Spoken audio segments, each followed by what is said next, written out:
This is the soldering iron by Tabiger or something like that. It comes with a whole bunch of accessories in this case. It's a nice case with egg carton crate type stuff to protect it, and all these other things. It has the soldering, the actual soldering wire, which is a 60% tin, 2% flux, and it's 1 millimeter diameter, and that's this right here that comes in this case, and it's an easy dispense case. It has the tweezers that you can use with, to be able to hold things finely. It has a bunch of different tips, and it also has one on it right now. It does come with the sucking tool that you can use to. It's a soldering pump that you desoldering pump actually to remove the soldering solder. My husband's the one who is going to be using this primarily, so he can talk more about that in a minute. This is the actual soldering gun or soldering iron. I do want to point out that it has the temperature gauge down here, so you can adjust it from 200 to 450.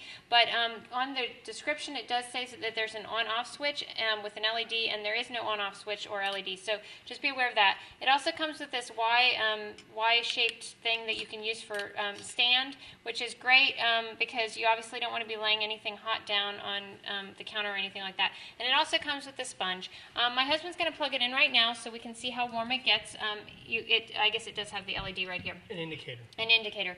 I want to point out briefly, while this is warming up, it warms up pretty quickly and it does get very hot. He was actually using it to solder some wires together, some speaker wires together. You'll notice there's his rough patch right there, but it's holding pretty securely. It's not, and I mean I can flick it like this and it's not coming apart. So this he was pretty successful with that, and he's going to try this out now for you and show you how this works. Oh, and it does come with one other quick thing. It does come with a user's guide, even for people who've never done soldering before. Between all the illustrations and whatnot, it's actually pretty good. I could probably sit down and do it, even though I've never done any soldering before. Okay, as my wife has indicated, this is speaker wire, but this is just for the purpose of a demonstration. It is not really intended to serve as a speaker wire, just as an example of how this device works. And so, what I'm going to try to do is, typically, what you're going to do is you're going to try to make the item that you are soldering hot. You want to try to heat that up, and so, in this case, it's going to be kind of a mixture of just melting the solder and heating up the wire, and you'll have to zoom in, Margaret. I'm already zoomed in. So you can kind of see what's going on and hear the heat. You'll see it's melting that wire quite nicely, and it's not even touching the wire. It's just going around. He's touching he's not touching the soldering wire. He's touching the speaker wire, and it's heating it up so well that it's melding the soldering wire to it. And in a minute, he should be able to solder those two pieces together. As you can see, there's some smoke coming off, and this is at the lowest temperature too. I do want to point that out because he has it only set at 200, I think, or maybe just a tad more than that. But as you can see, it does get warm very, very quickly. He only plugged it in a couple minutes ago.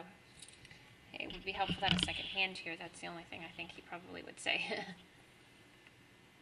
But I want to keep my hands far, far away. Be very careful with this thing. Don't use it around kids, please.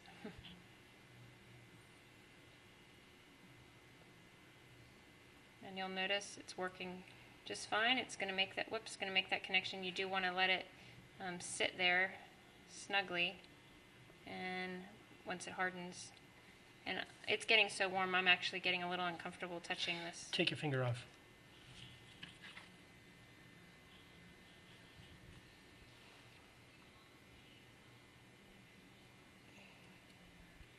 Do be super duper careful with this.